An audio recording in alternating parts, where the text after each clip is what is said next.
Hi friends, welcome to Rupa Lavanya Swaralahari channel. ఈ ఛానల్లో మీరు వింటున్న కథ నా డెవిల్ గడితో రొమాన్స్.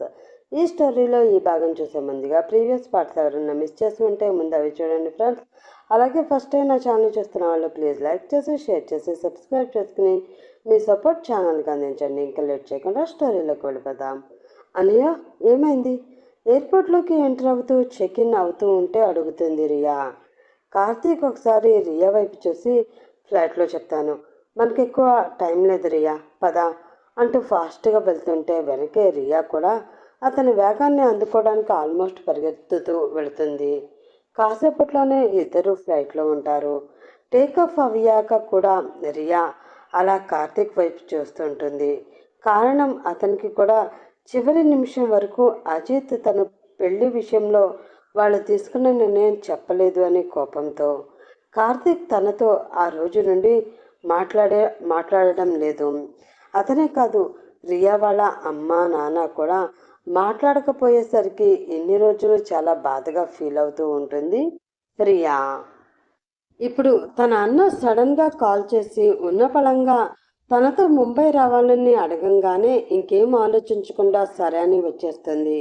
అందుకే మళ్ళీ మళ్ళీ అడగాలి అంటే ఏదోలా అనిపించి కార్తిక్ని చూస్తూ ఉంటే, నువ్వు తప్పు చేసావు రియా అంటాడు సడన్గా. అలా అంటున్నప్పుడు కూడా రియా ఫేస్ చూడడు. చీకట్లో మిరుముట్లు గొలుపుతున్న సిటీ అందాలనే విండోల నుండి చూస్తూ ఏదో లోకంలో ఉన్నట్లే ఉంటాడు. ఏమంటున్నావు అన్నయ్య?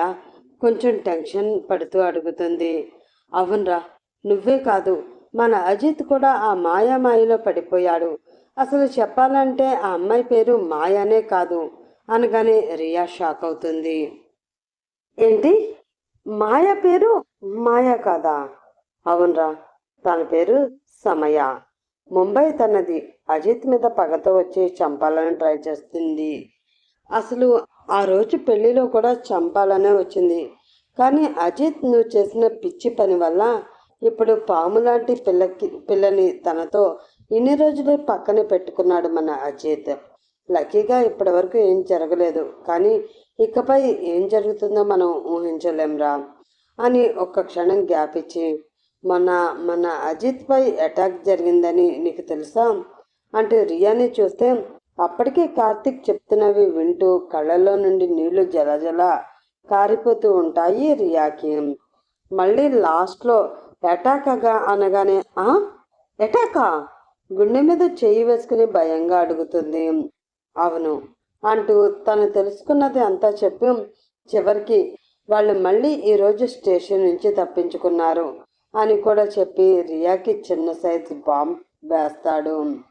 బాయ్, మీరెందుకు? ఎవరైనా చూస్తే రిస్క్ బాయ్ అంటాడు రాబర్ట్ మనుషుల్లో ఒకడు. గట్టిగా ఊపిరి వదిలి సరే అని రాబర్ట్ ఆగితే మిగతా అందరూ మేనేజర్తో సహా మాయ ఉన్న రూమ్ డోర్ ఓపెన్ చేయడానికి వెళ్తారు. తన దగ్గర స్ప్రే కీ ఉండడంతో ఓపెన్ చేయడానికి ఎంత ట్రై చేస్తున్నా మాయ ఉన్న రూమ్ ఓపెన్ చేయడం వాళ్ళకి అవ్వదు. కంగారుగా చూస్తూ ఏమైందో, ఎందుకు ఓపెన్ అవ్వట్లేదో అర్థం కాక చూస్తూ ఉంటే, త్వరగా కనుక్కో, మనం ఇలా ఎక్కువసేపు ఈ రూమ్ ముందు ఉండడం ఎవరైనా చూస్తే దొరికిపోతాం. మనతో రాబర్ట్ బాయ్ కూడా ఉన్నారు అని గుర్తు చేస్తారు రాబర్ట్ మనిషి. మేనేజర్ కూడా నిజమే అని వాళ్ళని వెళ్ళిపోమని చెప్పి కిందికి వెళ్ళి కనుక్కొని చెక్ చేస్తే హోటల్ హైయర్ అఫీషియల్తో అజిత్ మాట్లాడి మాయాపై అటాక్ జరగవచ్చు అని ముందే అనుమానంతో అప్పటికప్పుడు స్పెషల్ టైంలో విఐపీలకి మాత్రమే ఉండే డిజిటల్ ఫింగర్ ప్రింట్ యాక్సెస్ కూడా పెట్టిస్తాడు. అది అజిత్ ఫింగర్ ప్రింట్కి మాత్రమే ఓపెన్ అవుతుంది కాబట్టి ఇంకెవరికి ఆ రూమ్ ఓపెన్ చేసే ఛాన్స్ ఉండదు. అదే విషయం టెన్షన్ పడుతూ వచ్చి రాబర్ట్కి చెప్తాడు మేనేజర్. అది వినగానే రాబర్ట్ ఫేస్లో సైడ్ స్మైల్ వస్తుంది. మిగతా అందరూ వింతగా చూస్తుంటే చాలా లో గొంతుతో అప్లై ప్లాన్ బి అంటాడు రిలాక్స్డ్గా. ఓకే బాయ్ అంటూ వాళ్ళంతా వెళ్ళిపోతే మేనేజర్ని కూడా పంపించేసి ఇంతలా తన పని లేట్ అవుతున్నందుకు, ఫస్ట్ టైం తన చేతిలో ఏం లేనందుకు కోపంతో మందు తాగడం స్టార్ట్ చేస్తాడు రాబర్ట్. కార్తీక్ వాళ్ళు వస్తున్న ఫ్లైట్ ముంబై రీచ్ అవ్వడానికి మిడ్ నైట్ దాటితే ఇక్కడ షో కంప్లీట్ చేసుకుని ఆల్మోస్ట్ 1 అవుతూ ఉంటే రూమ్ కి వస్తాడు అజిత్. సాయంత్రం అనగా పడుకున్న మాయకి అప్పుడే కొద్దిగా తెలివి వస్తూ ఉంటుంది. మెల్లిగా తల పట్టుకుని లేచి కూర్చుని చూస్తూ ఉంటుంది. అప్పుడే ఫ్రెష్ గా స్నానం చేసి డ్రెస్ చేంజ్ చేసుకుంటున్న అజిత్ ఆమె కళ్ళ ముందు కనిపిస్తూ ఉంటే మొత్తం ప్రపంచమంతా గుండ్రంగా తిరుగుతున్నట్లు అనిపిస్తుంది. తనకేమవుతుందో అర్థం కాక ఎదురుగా ఉన్నది డెవిల్ అని తెలుస్తూ ఉంటే డెవిల్ అంటుంది లో వాయిస్ తో. హా అంటూ వెనక్కి తిరిగి చూస్తూ టీషర్ట్ వేసుకుంటూ ఉంటే కళ్ళు మూసి తెరిచి అంతలో బెడ్ పై నుండి లేచి తూలుతూ వచ్చేసి అజిత్ ని గట్టిగా కౌగిలించుకుంటుంది మాయా. షర్ట్ ఇంకా పైన చేతుల్లోనే ఉంటుంది. Devil bear body. అప్పుడే స్నానం చేయడంతో సోప్ స్మెల్ మత్తుగా వస్తుంటే నెక్ దగ్గర మొహం పెట్టి అదిమేస్తూ డీప్ గా పీలిస్తూ ఇంకా గట్టిగా హత్తుకుంటూ ఉంటే వేడిగా ఉన్న మాయ మెత్తని శరీరం అజిత్ కి తగులుతూ ఫస్ట్ టైం ఆమె అంతటా ఆమెగా వచ్చి హత్తుకుంటూ ఉండడం, పైగా వేడిగా ఉండడం అతనిలో అనుమానాన్ని రేకెత్తిస్తుంది. చేతుల్లో ఉన్న షర్ట్ ని మెల్లిగా తీసేసి పక్కకు వేసి మాయా నడుం చుట్టూ చేతులు వేసి, బేబీ నువ్వు బాగానే ఉన్నావు కదా, చాలా స్మూత్ గా అడుగుతాడు. బాగోలేను డెవిల్, అస్సలు బాగాలేను. నువ్వు వెళ్ళినప్పటి నుంచి నాకు ఏదోలా ఉంది తెలుసా అంటూ మాటలు కూడా సరిగ్గా రాకుండా ముక్కలు ముక్కలుగా సాగదీస్తూ కష్టంగా చెప్తూ ఉంటుంది. అన్నయ్య ఏమంటున్నావు? నిజం రియా, మొన్న మన అజిత్ మీద అటాక్ జరిగింది. ఆల్మోస్ట్ బుల్లెట్ తగలవలసిందే కానీ జస్ట్ మిస్ అయ్యింది. మాయనే పక్కకి తోసి కాపాడింది అన్న మాట మాత్రం తెలియదు బాబుకి. కానీ ఈ విషయం అన్నీ నీకెలా తెలుసు? వణుకుతున్న గొంతుతో అడుగుతుంది రియా. అదెందుకు అడుగుతావులే, నీ పెళ్ళి అని మేమేదో పండగలో సెలబ్రేట్ చేసుకోవాలని గ్రాండ్ గా అరేంజ్ చేశాం కదా, అక్కడికి మా ఆఫీస్ స్టాఫ్ లో నా క్లోజ్ ఫ్రెండ్ కూడా నీ పెళ్లికి వచ్చాడు. అక్కడ వాడు మాయాని చూశాడు. నీ పెళ్లిలో అలా జరిగేసరికి నాకు నాన్నకి మనసు బాగోక కొన్ని రోజులు ఆఫీస్కి వెళ్ళలేదు తెలుసుగా అంటాడు. అప్పుడు గుర్తొస్తుంది రియాకి, నిజంగానే తన పెళ్లి ఆగిపోవడంతో చుట్టాలు, బిజినెస్ సర్కిల్లో ఫ్రెండ్స్ ముందు పరువు పోయింది అని కొన్ని రోజుల వరకు ఇల్లు దాటి ఎక్కడికి వెళ్ళలేదు తన తండ్రి. ఇంకా ఆ టైంలో కార్తిక్ కూడా ఇంట్లోనే ఉండిపోయాడు. కనీసం ఆఫీసుకు కూడా వెళ్ళలేదు. తన వల్లే అలా జరిగింది అని రియా కూడా చాలా ఫీల్ అయ్యింది. కానీ తన బావ అజిత్కి ఇష్టం లేకుండా పెళ్లి చేసుకోవడం రియాకి కూడా ఇష్టం లేదు. పైగా మాయ అప్పుడు తనకి కూడా క్లోజ్ అయ్యింది. ముందే మాయ గురించి చెప్తే ఎవరు ఒప్పుకోరు అని అజిత్ రిక్వెస్ట్ చేసేసరికి ఓకే అంది. కానీ అలా వాళ్ళ ఇంటి పరువు అందరి ముందు తీయడం తనకి కూడా ఇష్టం లేదు. అది గుర్తు వచ్చి హా గుర్తుంది అంటుంది వెంటనే. లాస్ట్ 4 days నుంచే కదా ఆఫీస్కి వెళుతున్నా. అప్పుడే నా ఫ్రెండ్ కలిసి నాకు చాలా నిజాలు చెప్పాడ్రా. అవి వినగానే నాకు చాలా భయం వేసింది. ఇంకేం ఆలోచించకుండా ఆ రోజు నైట్నే నేను కూడా మీ వదిన దగ్గరికే వెళ్ళిపోయాను. అక్కడే ఉండి ఆ మాయని అనుక్షణం గమనిస్తూ అసలు మా ఫ్రెండ్ చెప్పింది నిజమా అబద్ధమా అని చూస్తూ ఉన్నాను. కానీ రోజుకొక నిజం తెలుస్తూ నాకు భయం ఇంకా పెరిగిందే తప్ప తగ్గలేదు. ఫైనల్గా మొన్న మన అజిత్ పై అటాక్ కూడా. ఇప్పుడు వాడితో ముంబై వెళ్ళింది ఒంటరిగా. అక్కడ వాడిని ఏం చేస్తుందో ఆ రాక్షసి అనే టెన్షన్తో మనం ఇప్పుడు ఇలా సడన్గా స్టార్ట్ అయ్యాం అంటూ ఫ్లైట్ నుండి వాళ్ళు ఆ హోటల్కి చేరుకోవడం వరకు తనకి తెలిసినవన్నీ చెప్తాడు కార్తీక్. ఒక్క క్షణం రియాకి తల తిరుగుతుంది. నవ్వుతూ నవ్విస్తూ సరదాగా ఉండే మాయలో ఇంత పగ ద్వేషం ఉన్నాయా? అంటే నన్ను ఆ పబ్లో కాపాడడం కూడా వాళ్ళ ప్లానేనా? నా ద్వారా కూడా భావన బుట్టలో పడేయాలి అని ప్రీ ప్లాన్డ్గా వచ్చిందా మాయా అని తన వేలో మాయని అర్థం చేసుకోవడానికి ఆలోచిస్తూ మాయపై విపరీతమైన కోపం పెంచుకుంటుంది. అసలు మాయ వల్లే తన బావకి ప్రాణం పోయే వరకు రావడం, హాయిగా జరగవలసిన తన పెళ్లి ఆగిపోవడం, తన వాళ్ళందరికీ ముందు రియా తల ఎత్తుకోకుండా బాధపడేలా చేయడం అన్నీ మాయ వల్లే అనిపిస్తూ ఉంటాయి. ఇప్పుడు వాళ్ళు ఎక్కడున్నారన్నయ్య? చాలాసేపటి తర్వాత అడుగుతుంది రియా. ఇప్పుడేరా, ఇదే హోటల్లో అజిత్ రూమ్ బుక్ చేశాడు. ఇక్కడ మన కంపెనీ మోడల్ షో జరుగుతుంది. కానీ ఇంత మిడ్ నైట్ వెళ్తే బాగోదు. రేపు మార్నింగ్నే వెళ్ళి వాడికి అన్ని నిజాలు చెప్పేయాలి. గట్టిగా డిసైడ్ అయ్యి వేరే ఫ్లోర్లో రూమ్ తీసుకుని ఉంటారు కార్తిక్, రియా. ఆ అని మూలుగుతూ ఉంటాడు అరుణ్. అతనికి ఎదురుగా ముగ్గురు కూర్చుని ఉంటారు. వాళ్ళు సేమ్ బాగా బలిసిన దున్నపోతుల్లా, నల్లగా, ఎత్తుగా, చిన్నపిల్లల్ని చూస్తే భయంతో ఏడ్చేలా ఉంటారు.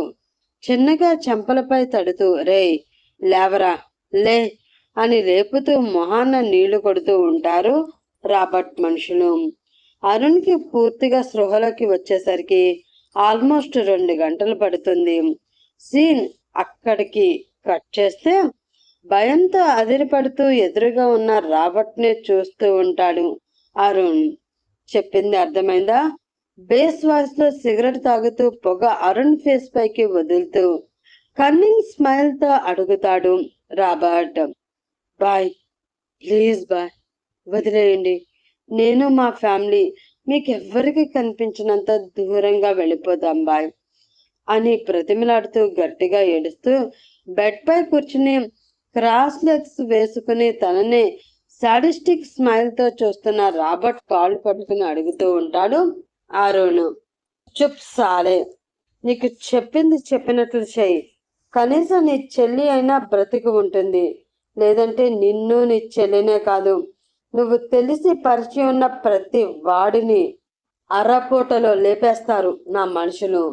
రూమ్ దద్దరిల్లేలా అరుస్తాడు రాబర్ట్. ఆ అరుపుకి అరుణ్ పూర్తిగా భయపడిపోయి రాబర్ట్ కాళ్ళు కూడా వదిలేసి ఉలిక్కి పడుతూ దూరంగా మూలకి ఎగిరినట్లు వెళ్ళిపోతాడు. తనకి వేరే ఆప్షన్ లేదు. కనీసం వాళ్ళు చెప్పినట్లు చేస్తే తన ప్రాణాలు పోయినా కూడా శామ్ని వదులుతారు అన్న నమ్మకం కూడా అతనికి లేదు. కానీ ఇంకేం చేయలేని పరిస్థితి. మళ్ళీ అలాగే మోకాళ్ళతో ముందుకు వచ్చి రాబర్ట్ కాళ్ళు పట్టుకుని అలాగే చేస్తాను బాయ్, మీరు ఎలా చెప్తారో అలాగే చేస్తాను. కానీ ప్లీజ్ నా చెల్లిని మాత్రం వదిలేయండి. ఇంకేం అడగను, మాట ఇవ్వండి బాయ్ అని మళ్ళీ గట్టిగా ఏడుస్తాడు. రాబర్ట్ ఫేస్లో మళ్ళీ నవ్వు. అది చిన్నగా మొదలయ్యి రూమ్ అంతా రీసౌండ్ వచ్చేలా, గట్టిగా సౌండ్ వచ్చేలా నవ్వుతాడు. ఆహా అని నవ్వుతూ ఉంటే ఎదురుగా భయపెట్టే రాక్షసుడు నవ్వుతున్నట్టు అనిపిస్తుంది అరుణ్కి. అతని మనుషులు కూడా ఆశ్చర్యంగా రాబర్ట్ని చూస్తూ ఉంటారు. వాళ్ళకి కూడా అసలు ఏమీ అర్థం కాకుండా ఉంది. మరి అంత చిన్న పనికి పెద్ద డాన్ స్వయంగా రావడం, వాళ్ళని చంపడానికి అన్ని కష్టాలు, ఏం అర్థం కాదు. వాళ్ళని చూస్తూ ఉంటారు పక్కన నిల్చుని. ఇంకా ఆ రాత్రి వాళ్ళకి నిద్రలు లేవని, కాళరాత్రి అని అనిపిస్తూ ఉంటుంది అరుణ్తో సహా. వాళ్ళకి కాళరాత్రి అనిపిస్తుంటే పక్క రూమ్లో వాళ్ళకి బేబీ నువ్వు బాగానే ఉన్నావు కదా చాలా స్మూత్గా అడుగుతాడు. బాగాలేను డెవిల్ గారు, అస్సలు బాగోలేను. నువ్వు వెళ్ళినప్పటి నుండి నాకు ఏదోలా ఉంది తెలుసా అంటూ మాటలు కూడా సరిగ్గా రాకుండా ముక్కలు ముక్కలుగా సాగదీస్తూ కష్టంగా చెప్తూ ఉంటుంది మాయా. అప్పటికే అతని ఒంటికి నేరుగా ఆమె శరీరం తాకుతూ ఉంటే వేడిగా ఆవిర్లు చుట్టేస్తుంటాయి డెవిల్కి. ఆమెకి ఫీవర్ వచ్చిందేమో అన్న అనుమానంతో మెల్లిగా బెడ్ వరకు నడిపించి, సరే ఇప్పుడు నేను వచ్చేసాగా, ఏం కాదు పద, టాబ్లెట్ వేసుకుని పడుకుందువు గాని అంటూ కూర్చోబెట్టడానికి ట్రై చేస్తాడు. కానీ మాయ వదిలితేనే కదా. బబుల్ గమ్లా గట్టిగా డెవిల్ని అంటి పెట్టుకుని మొహం అతని మెడ దగ్గర దూర్చి కళ్ళు మూసుకుని వణికిపోతూ ఉంటుంది. చలేస్తుందా బుజ్జమ్మ అంటూ ఆమె బాడీ వణుకుతూ ఉండడం చూసి కొంచెం టెన్షన్ పడుతూ అతను కూడా గట్టిగా హత్తుకుంటాడు. కానీ ఆ టైంలో అతని కౌగిలిలో ఆమెకి బాగాలేదు అన్న టెన్షన్ తప్ప మరే కోరిక లేదు. కానీ ఆమెలో తనకేమవుతుందో ఆమెకే తెలియడం లేదు. ఒళ్ళంతా ఎందుకో వేడిగా అయిపోతూ ఏదో కావాలి అనిపిస్తుంది. నిమిషానికి ఆ తెలియని ఫీలింగ్ ఎక్కువైపోతూ ఉంటే అప్పటి వరకు ముక్కలుగా మాట్లాడిన మాయ ఆ ఫీలింగ్కి తనకి కావాల్సింది ఏదో దొరుకుతుంది అన్నట్లుగా అతని ఛాతీకి మెడకి మొహాన్ని రుద్దేస్తూ డెవిల్ ఐ హేట్ యూ అంటుంది అలాగే వదలకుండా. అని చిన్నగా నవ్వుతూ పెళ్ళికి ముందు లవ్ యూ అంటూ తిరిగి ఇప్పుడు పెళ్ళాక హేట్ యూ చెప్తున్నావా బేబీ? సరే, రేపు ఫీవర్ తగ్గాక స్పృహలో ఉన్నప్పుడు కూడా ఇదే డైలాగ్ వేయవే, అప్పుడు చెప్తాను నీ సంగతి అంటాడు బలవంతంగా విడిపించి బెడ్ పై కూర్చోబెట్టి. అంతే, ఏదో ఫోన్కు వచ్చినట్లు ఊగిపోతూ ఏం నాకేం అయినా భయమా? చెప్తా, బరాబర్ చెప్తా అంటూ సడన్ గా తెలంగాణ యాస వాడుతూ బెడ్ పైకి ఎక్కిపోయి టాబ్లెట్స్ కోసం వెనక్కి తిరిగిన డెవిల్ మీదకి ఒక్క గెంతి వీపు మీద వాలి మెడ చుట్టూ చేతులు నడుం చుట్టూ కాళ్ళతో చుట్టేస్తుంది మాయాపాప. రాక్షసి, సడన్ గా ఇలా గెంతితే ఎలాగే? ఇద్దరం పడిపోయేవాళ్ళం కొంచెం ఉంటే అంటూ ముద్దుగా విసుక్కుంటూ అతని మెడ చుట్టూ ఉన్న ఆమె చేతులు తీయడానికి ట్రై చేస్తూ ఉంటాడు. నువ్వు నన్ను విసుక్కుంటున్నావు డెవిల్, నేను ఒప్పుకోను అంటూ ముక్కు నుండి సౌండ్ వచ్చేలా శ్వాస తీసుకుంటూ దొంగ ఏడుపులు ఏడుస్తున్నట్లు సౌండింగ్స్ ఇస్తుంది. అబ్బో, దీని వేషాలు చూడలేకపోతున్నాను బాబోయ్. అసలు నీకేమైందే పిచ్చి? ముందు దిగు అంటాడు కాళ్ళు కూడా తీస్తూ. అలాగే డెవిల్ మెడపై మళ్ళీ వెనక నుండి తలదూర్చి, తెలీదు డెవిల్, ఆ టాబ్లెట్స్ వేసుకుని సూప్ తాగానా, అప్పటి నుండి ఇలాగే ఉంది అంటుంది. వెంటనే అజిత్ కనుబొమ్మలు దగ్గరికి చేరతాయి. ఏదో అనుమానం మొదలవుతుంది. ఒకవేళ అతను అనుకున్నదే నిజమైతే ఇప్పుడు మాయకి డాక్టర్ అసిస్ట్ చాలా అవసరం అనిపిస్తుంది. కానీ మళ్ళీ ఈలోపే మాయ ముందేమో బాగా నిద్ర వచ్చేసింది. పడుకున్నానా, నిద్రలో ఏదేదో అయ్యింది మెట్టేవిల్, ఎందుకో నిన్ను గట్టిగా హత్తుకోవాలని, నిన్ను చాలా కొరకాలని అంటూనే మెడపై చిన్నగా కొరుకుతుంది. ఇంకా ఏదేదో చెయ్యాలని అనిపించింది. కానీ కళ్ళు అసలు తెరుచుకోలేదు. కనీసం చేతులు కూడా కదపలేకపోయాను తెలుసా. ముద్దుగా కంప్లైంట్స్ ఇస్తున్నట్లు చెప్తున్నా ఆమె చేస్తున్న పనులకి అతనిలో ఒకసారిగా ఒళ్ళంతా కరెంట్ పాస్ అయినట్లు అనిపిస్తుంది. కష్టంగా ఫీలింగ్స్ ని ఆపుకుంటూ బెడ్ పైకి తోద్దామని వెనక్కి అడుగులు వేసి చేతులు వెనక్కి పోనిచ్చి ఆమె నడు మీద టికీలు చేస్తాడు. అలా చెయ్యకు డెవిల్, ఏదోలా ఉంది అంటూనే చేతుల పట్టు తప్పి దబిల్మని బెడ్పై పడిపోతుంది. చిన్నగా నవ్వుతూ మొబైల్ అందుకుంటే మళ్ళీ లేచి ఒక్కసారిగా అతనిని తన పైకి లాగేసుకుంటుంది. అది ఊహించిన డెవిల్ ఆమెపై పూర్తిగా పడితే మళ్ళీ కాళ్ళు చేతులు రెండు అతని చుట్టేసి గట్టిగా హత్తుకొని నవ్వుతుంది. బుజ్జమ్మ, ప్లీజ్ వదలవే, నువ్వేం చేస్తున్నావో నీకు అసలు తెలుస్తుందా? ఇంతకుముందు నేను జస్ట్ నీ పైకి వస్తే చాలు అత్తిపత్తి పువ్వులా ముడుచుకుపోయేదానివి. ఇప్పుడేంటే ఇలా నువ్వే నా మీదకి వచ్చేస్తున్నావు అంటూ మత్తుగా అతని కళ్ళలోకి చూస్తూ చిన్నపిల్లలా నవ్వుతున్న ఆమె ఫేస్ని అతను కూడా చూస్తూ బొగ్గులు పట్టుకుని అడుగుతాడు. తెలీదు డెవిల్ అని మూతి ముందుకు తెచ్చి, నువ్వంటే నాకు కోపం ఉండాలి కదా, మరి ఏంటి ఇప్పుడు ఆ కోపమంతా ఎక్కడికో ఎగిరిపోయింది. నిన్ను ఎంత కొట్టాలని తిట్టాలని అనుకున్నాను, కానీ నీకు చిన్న దెబ్బ తగిలినా ఏడుపు వచ్చేస్తుంది తెలుసా అని ఒక్కసారిగా అతని పెదవులు ఆమె పెదవులతో కలిపేస్తుంది. ముందు ఆమె చెప్పిన మాటలకి ఒక పక్క సంతోషం, ఇంకొక పక్క చిన్న అనుమానం వస్తూ ఉంటే సడన్గా మాయ చేసిన పనికి కదలకుండా ఉండిపోతాడు. ఎప్పుడు మాయకి షాకులు ఇచ్చే డెవిల్ ఇప్పుడు తాను షాక్ అయి కళ్ళు కూడా మూయకుండా ఉండిపోతాడు. ముద్దుగా ఉన్న మాయాకి మాత్రం ఆ టైంలో ఇంకేమీ గుర్తురావు. ఇంకా ఇంకా కావాలనిపిస్తున్న ముద్దుకి తెలియకుండానే డెవిల్ లిప్స్ని లీక్ చేస్తూ తానే ఒక స్టెప్ ముందుకు వేసేస్తుంది. ఒక్కసారి పై పెదవి, ఇంకొకసారి కింద పెదవి లీక్ చేసి సడన్గా ఆమె రెండు పెదవులతో అతని మగసిరి మీసాన్ని పట్టి చిన్నగా లాగుతుంది. ఇస్ అని డెవిల్ సౌండ్ చేసి వెనక్కి జరిగి చిరుకోపంగా చూస్తే ఇహే అని నవ్వుతుంది. పొజిషన్ మాత్రం మార్చదు.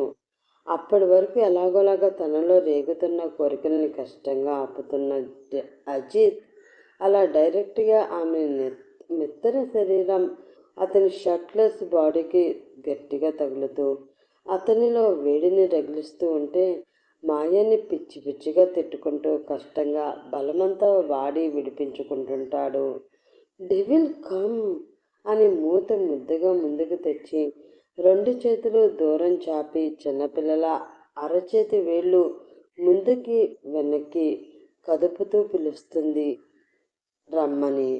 అప్పటికే ఆమె వేసుకున్న టాప్ భుజాల దగ్గర కొద్దిగా పక్కకి జరిగి తెల్లని ఎదపై భాగం అతని కళ్ళకి ఫ్రీ షో చేస్తూ ఉంటే తల విదిల్చుకుని ఉఫ్, ఇదేంటి నా మీద ఇంతలా పక్కబట్టేసింది, దూరంగా ఉండాలి బాబోయ్ అనుకుంటూ ఏసీలో కూడా నుదుటికి పట్టిన చెమట తుడుచుకుంటూ పక్కనే ఉన్న వాటర్ బాటిల్ మొత్తం ఫినిష్ చేస్తాడు. తర్వాత ఏం జరుగుతుంది? అజిత్ మాయకి దూరంగా ఉండగలడా? ఆమెని దూరంగా ఉంచగలడా?